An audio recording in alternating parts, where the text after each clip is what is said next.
Bonjour, bienvenue en Transparence, le magazine de la rédaction qui parle de l'actualité et qui donne la parole à ceux qui font l'actualité. Et notre invité ce midi, c'est Christopher Gigès, membre du gouvernement et l'un des porte-parole des loyalistes. Bonjour. Bonjour.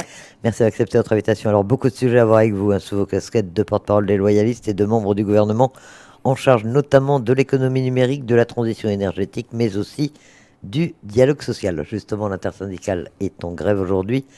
Elle réclame une revalorisation salariale et vous organisez une conférence sur les salaires à la fin du mois. Alors d'abord, pourquoi ne pas l'avoir organisée avant pour essayer de désamorcer la grogne des salariés?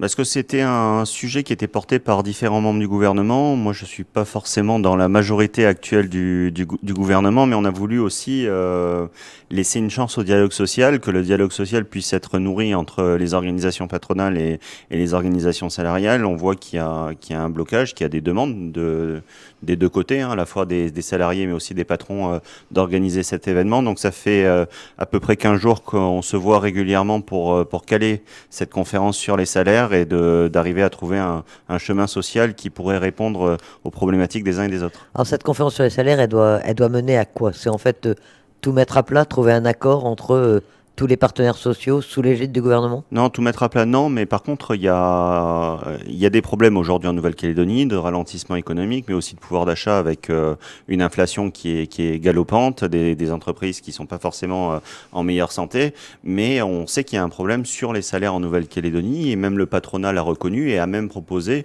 de mener une politique de relance par une augmentation sur les salaires. Donc il y a différentes propositions qui sont sur la table, à la fois par le gouvernement, à la fois par l'interpatronal, par des groupes politiques.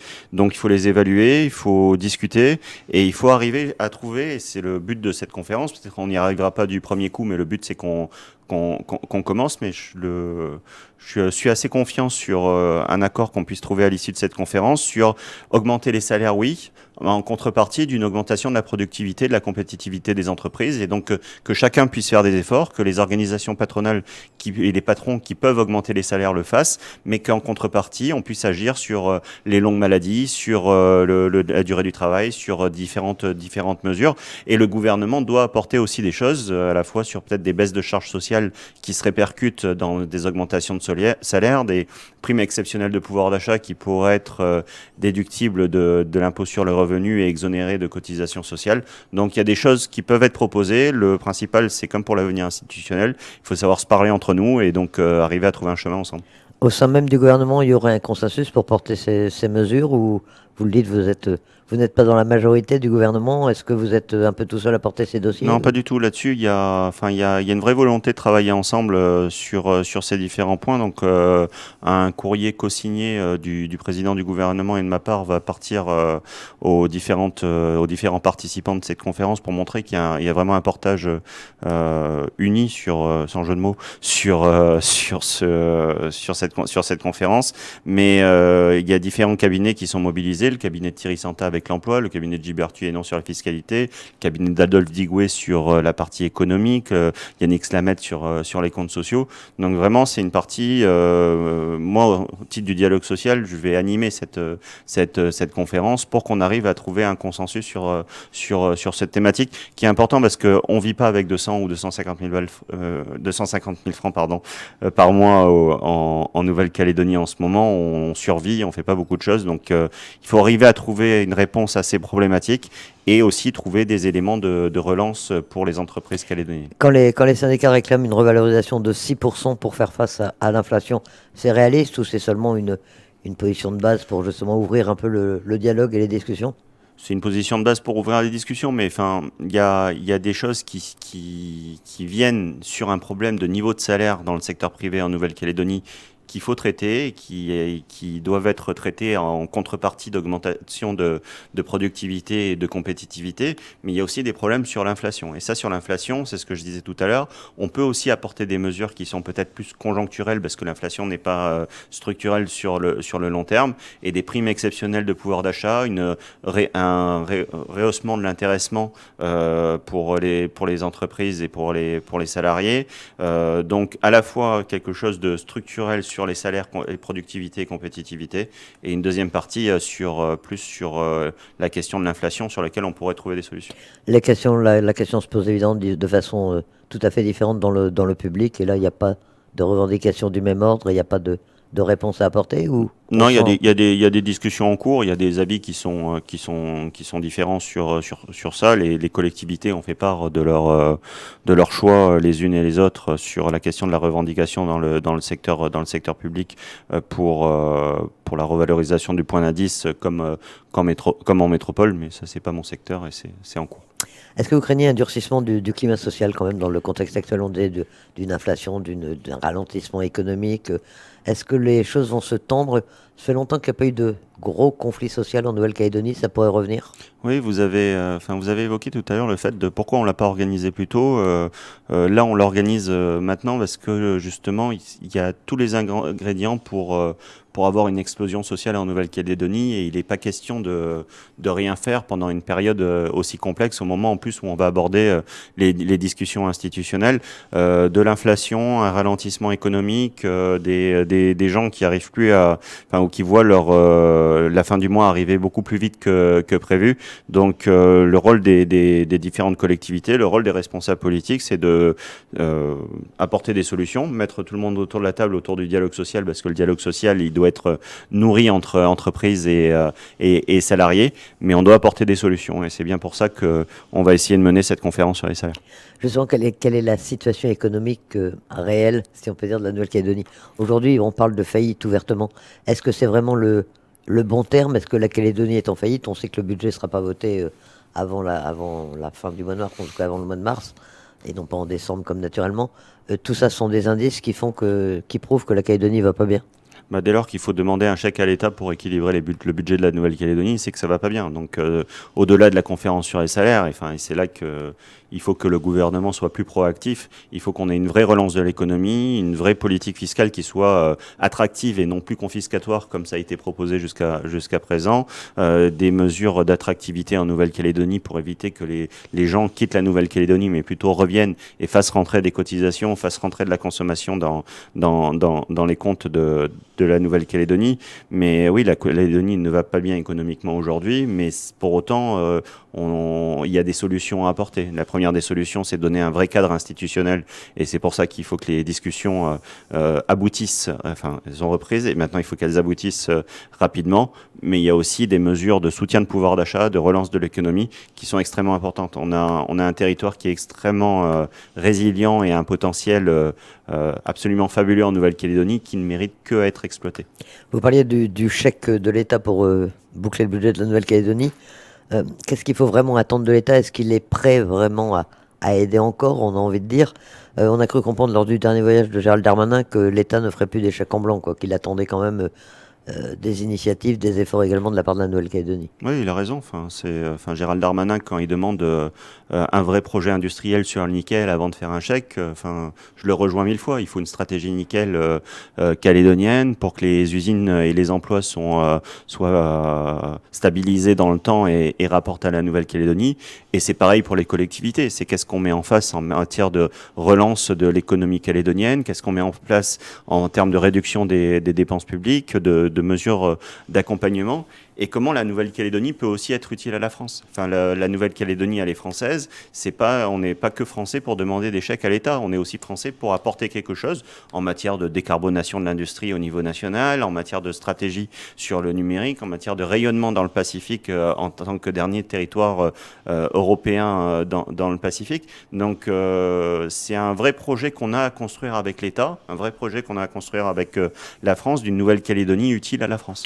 Mais justement, comment est-ce qu'on va y arriver? Alors vous dites, il y a les discussions évidemment qui vont s'ouvrir et peut-être que la Calédonie n'ira pas mieux tant qu'elle n'aura pas trouvé un vrai projet institutionnel. Mais en attendant, quelle politique mène le gouvernement pour faire face à cette situation? On a un petit peu l'impression pour l'instant que tous les gros dossiers sont un peu repoussés, reportés. Alors peut-être après les discussions, mais est-ce qu'on pourra attendre jusque-là? On voit les réformes fiscales qui n'avancent pas. Quelle est l'ambiance aujourd'hui et quelle est l'action que peut mener véritablement le gouvernement?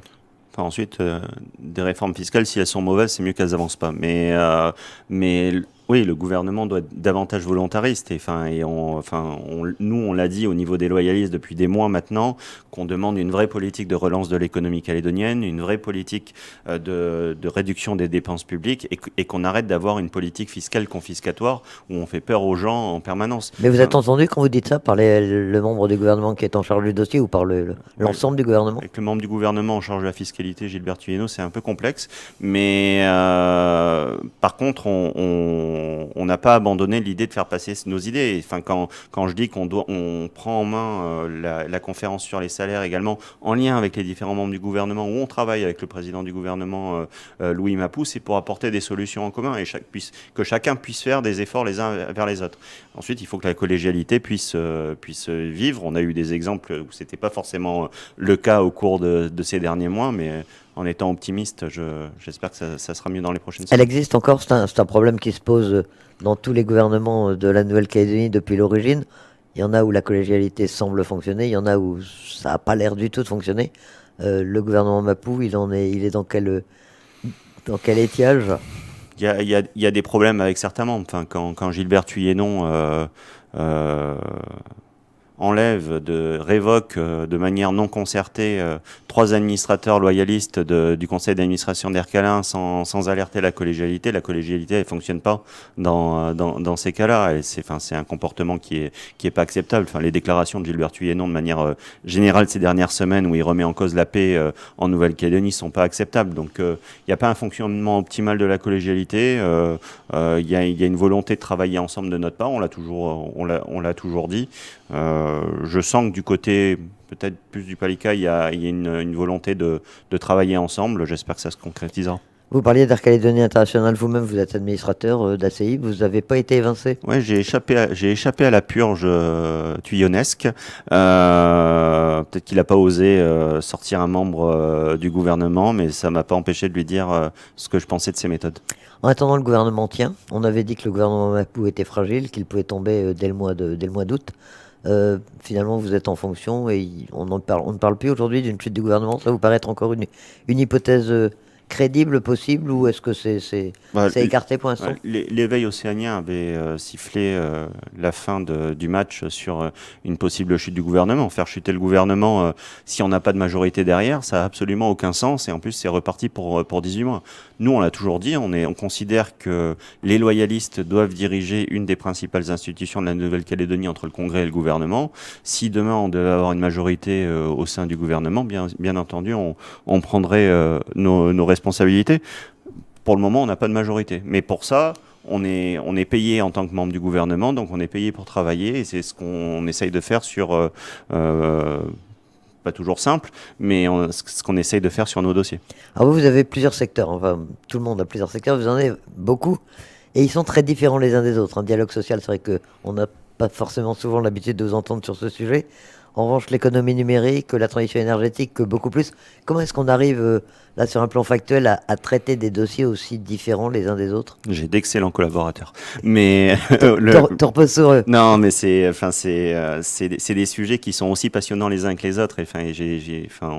On est plusieurs à la province sud ou ailleurs à avoir une vraie passion pour la politique et une vraie passion de faire avancer les choses, et que ça soit sur la transition énergétique, qui sont plus des infrastructures de long terme et une politique de long terme, l'économie numérique qui est plus une économie où on développe les startups et de plus au quotidien, le dialogue social où il y a une vraie concertation, un vrai débat entre les différents partenaires.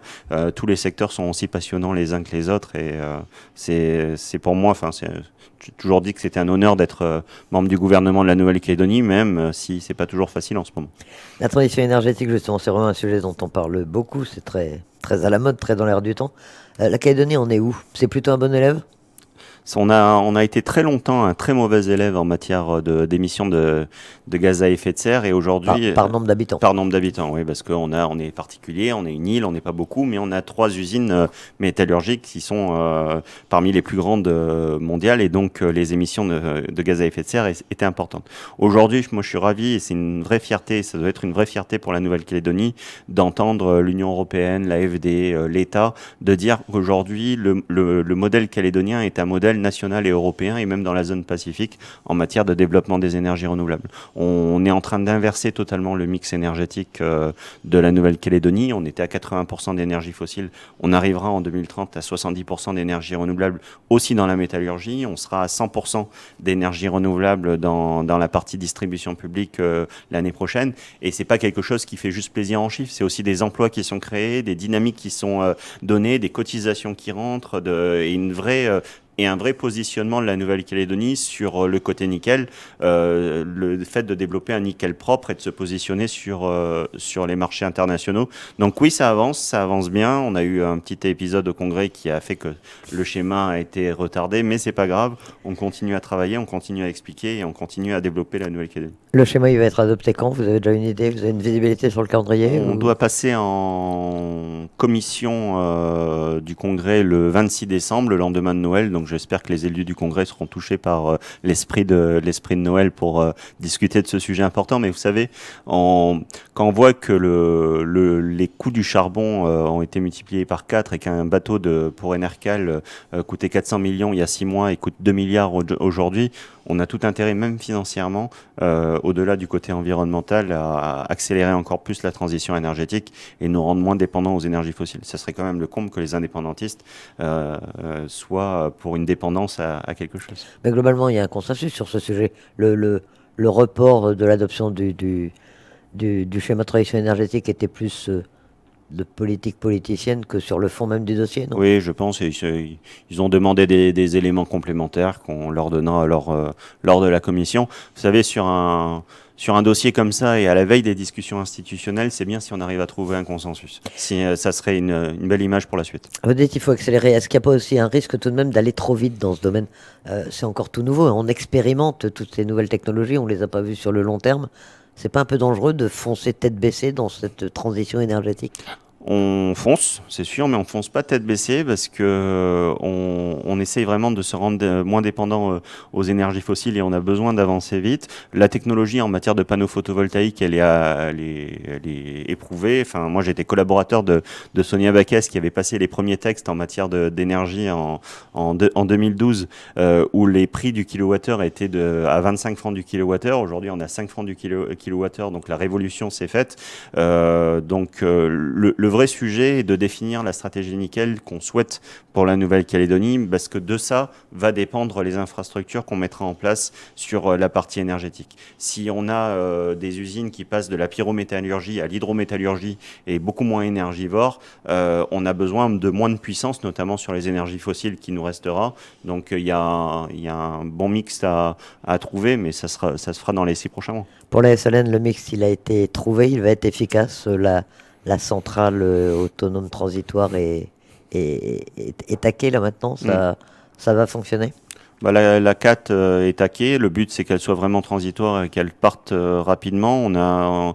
C'est pour ça que je dis qu'on fonce, mais c'est important de foncer sur ce secteur-là, puisque on a pris des engagements vis-à-vis de la SLN d'avoir 70% d'énergie renouvelable à l'horizon 2030, et donc on a un calendrier de production qui doit être mis, et donc on tient les objectifs. On est même au-delà des objectifs. Le vrai enjeu des prochaines semaines, des prochains mois, va être le financement de la partie stockage de l'énergie, parce qu'on développe beaucoup de photovoltaïque, mais une photovoltaïque, la nuit, il n'y a pas de soleil.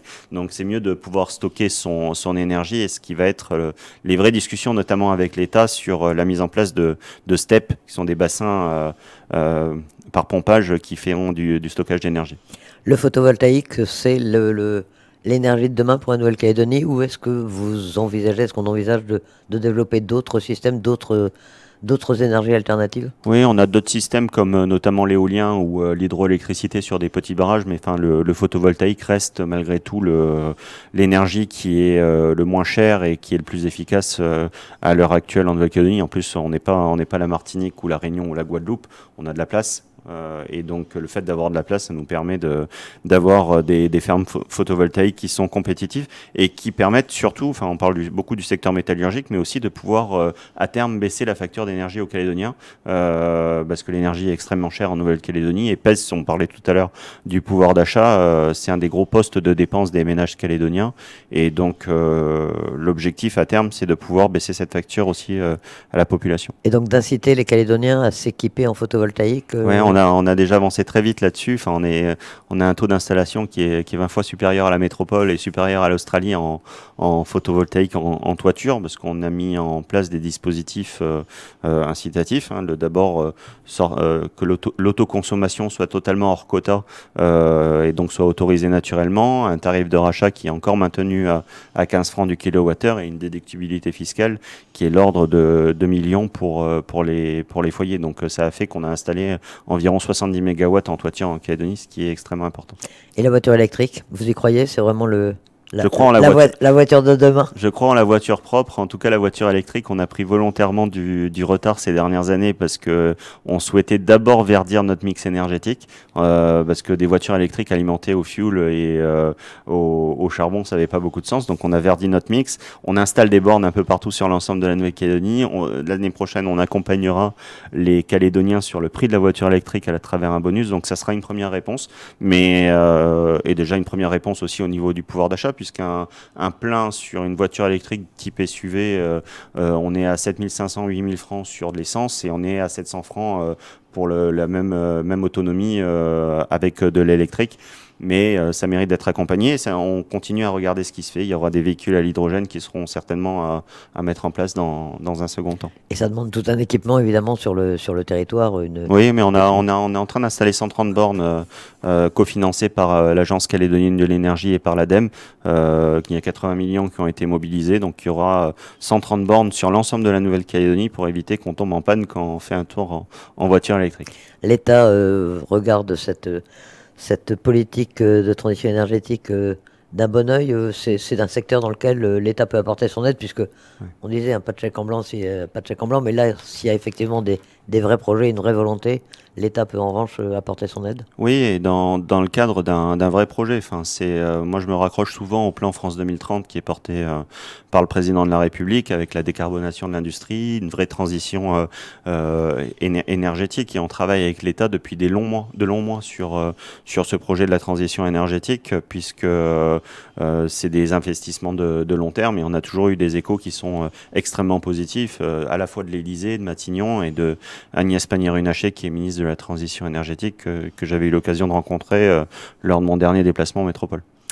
Si on parle un petit peu politique, qu'est-ce que vous avez retenu de la visite de Gérald Darmanin en Nouvelle-Calédonie? Elle était extrêmement utile. On voit que aujourd'hui il y a une reprise du dialogue en Nouvelle-Calédonie qui était indispensable, avec certains qui restent encore sur quelques postures et qui attendent leur congrès. Mais vous savez, quand on voit que sur le groupe foncier qui s'est tenu à Nouméa, on a le Palika, on a des gens de l'UC, avec Robert Rouy qui est maire UC de Lifou, on a le président du Sénat coutumier qui sont autour de la table, c'est qu'il y a une reprise de dialogue et il y a une prise de temps de la part de Gérald Darmanin. Enfin, je pense que les Calédoniens ne se rendent pas toujours compte du fait de rester une semaine en Nouvelle-Calédonie pour un ministre d'État qui est ministre de l'Intérieur et qui a des choses à gérer actuellement en métropole.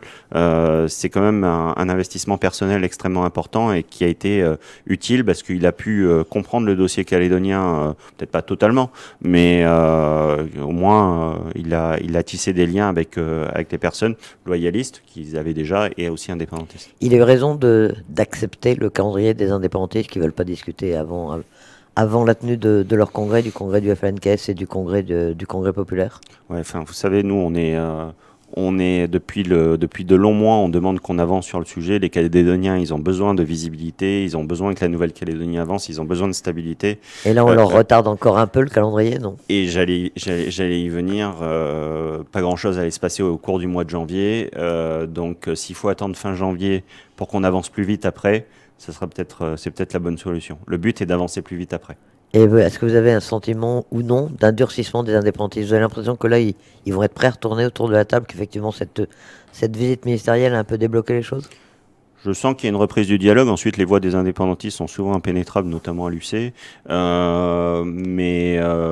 On sent qu'il y a quand même, enfin, on parlait du groupe foncier, malgré tout, le fait que le Palika soit là, le fait que des représentants de l'UC soient là, le fait que Jacques Lallier était à Paris. Je crois que tout le monde a salué la venue du ministre. Mais bon, je laisserai les indépendantistes s'exprimer sur le sujet. Je ne suis pas leur porte-parole. Les groupes de travail, c'est une bonne méthode pour préparer l'avenir institutionnel. On a l'impression qu'ils sont très centrés sur des questions pratiques, des questions quotidiennes, à part le groupe évidemment Avenir institutionnel.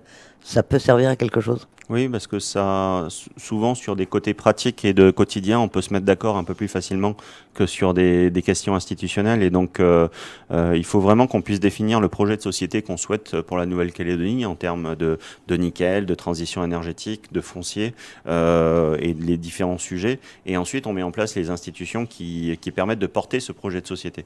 Et donc, il y a une vraie utilité. Il y a une vraie utilité aussi pour la reprise du dialogue. Et je crois que c'est en se parlant qu'on avance.